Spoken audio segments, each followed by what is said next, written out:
We're starting with an interior look on this one. This is an industrial PC. They definitely took some very interesting design decisions, as we will see here in a few minutes. This right here is a telephone modem, and it looks like it's actually a hardware telephone modem as opposed to one of the later Win modems. And it looks like we now have a maker as far as the motherboard goes. What we can see here now is that this is actually a backplane style system, where instead of having a traditional motherboard, you've got all of the slots on what would traditionally be a motherboard, but the motherboard is on a card that plugs into one of the slots. Usually a special one. In this case, I think you saw there was the ISA slot and then there was a PCI slot behind that.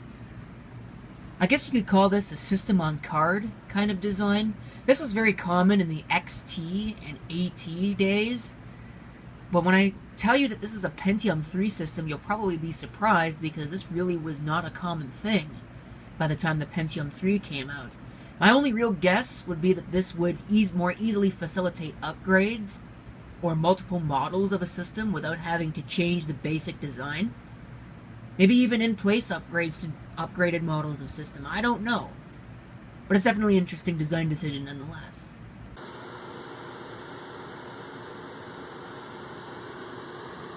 Here's a CPU. This is actually a slotted CPU where instead of having an actual physical socket, you had a slot. And this was introduced to add cache memory straight to the CPU as opposed to having the cache on a stick or anything like that. Lasted all the way up to the Pentium 3 before they eventually just integrated the cache right onto the CPU core itself. The CPU die, I should say.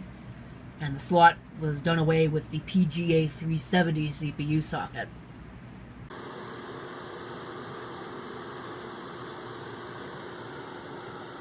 The system is about half ISA, half PCI. There's a lot of slots. I think there's like 16 slots total in the machine.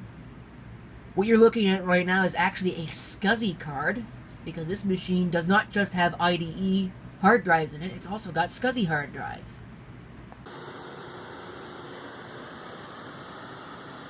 Note that although this is a Pentium 3 machine, we have the old style 5-pin keyboard connector. Suggests that maybe possibly this is an older design that's just been upgraded over the years. Here's the power supply. I believe this is a roughly baby AT class power supply. I do know that it has a hardware on-off switch on the front, but you'll also notice that there is no pass-through for plugging in a monitor on something like this. Of course, an industrial computer that really doesn't have much use, since this probably wouldn't have a monitor hooked up to it most of the time.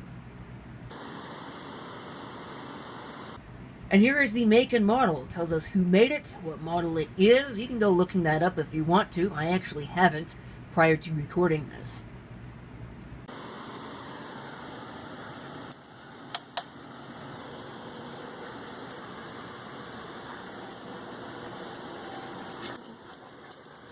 I'm pulling up the keyboard connection here just in case there happens to be a problem with the system. I don't want to smoke that keyboard.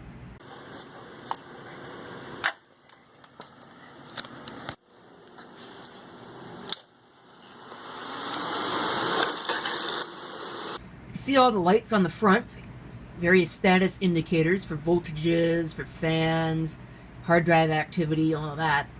Not really sure why the optical drive ejected itself, just that it did.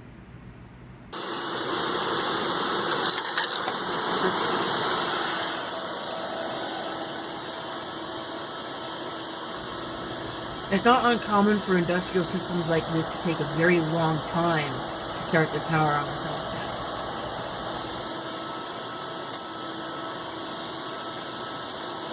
Oh, there we go.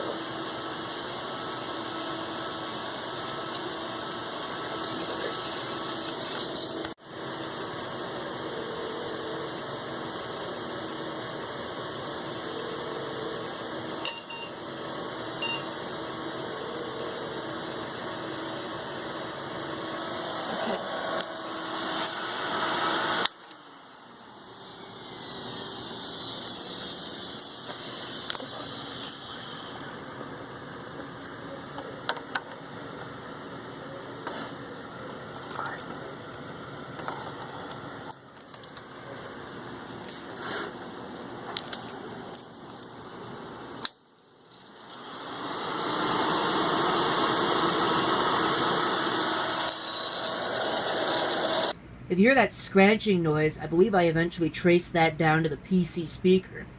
Guess there's a loose wire in it somewhere and it's causing crackling. Never did fix it though.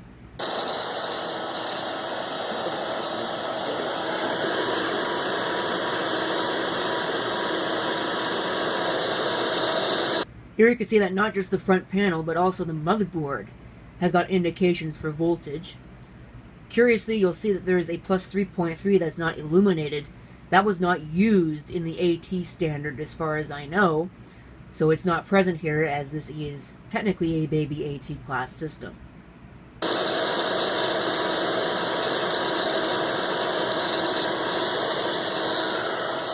That buzzing noise actually is the memory test. It was common for systems to make a tick as they incremented up their memory count. It's very fast here because this is a very fast memory count, so it sounds like a buzz.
Very odd to see these kinds of options on a industrial class machine.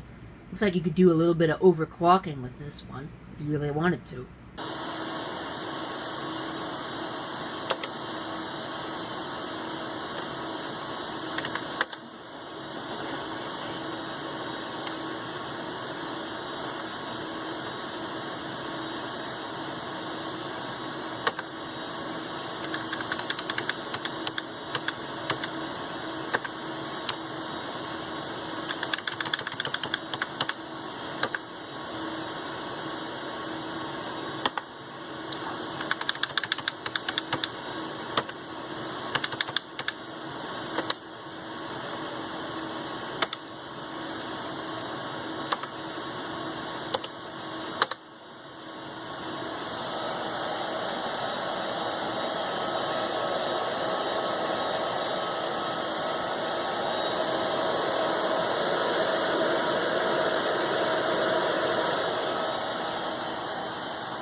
So we now confirm what we have for hard drives. We have an IDE Quantum Fireball 8.4 gigabyte drive. Looks like we've got two Seagate SCSI drives. I believe those are 18 gigabytes in size, but don't quote me on that. I'm just going based on the numbering on the drive. Usually the last three numbers and the last letters are identifiers. The 3 means it's a desktop style drive, and the 18 is the size.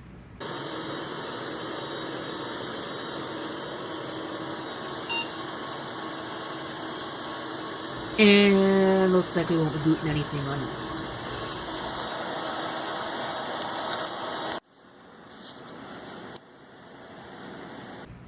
Here's the power supply itself. Zippy Emacs, remember them? Interesting to note that for how big this power supply is, it's only a 300 watt unit. Of course, that was plenty enough in the Pentium 3 days.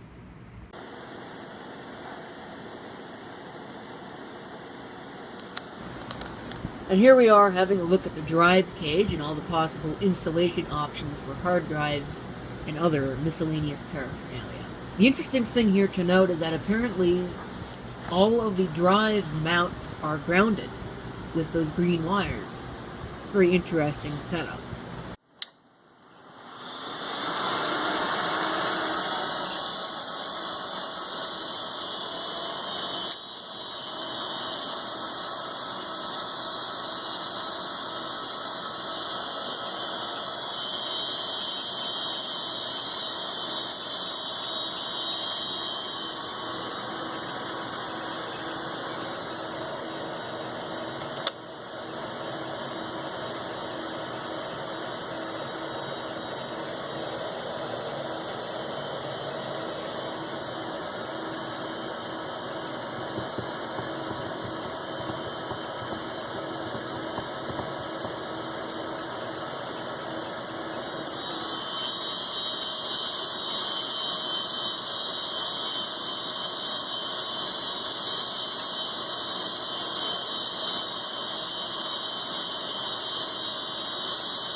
In my attempt to try and figure out what was making all that crackling noise, I have removed the telephone modem.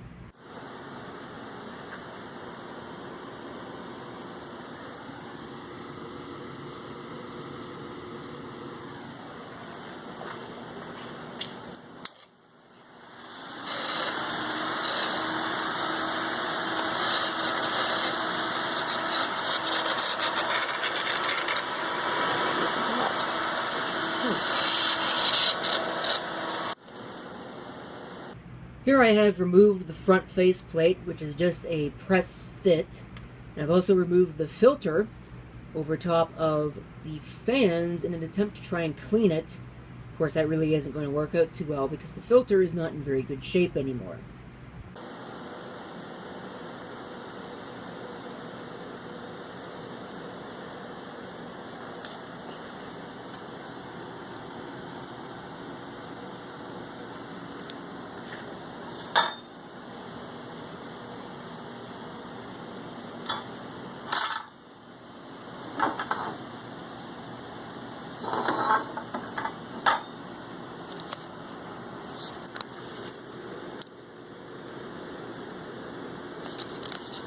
And here I have now put it all back together so we can have a listen to it when all the covers are on.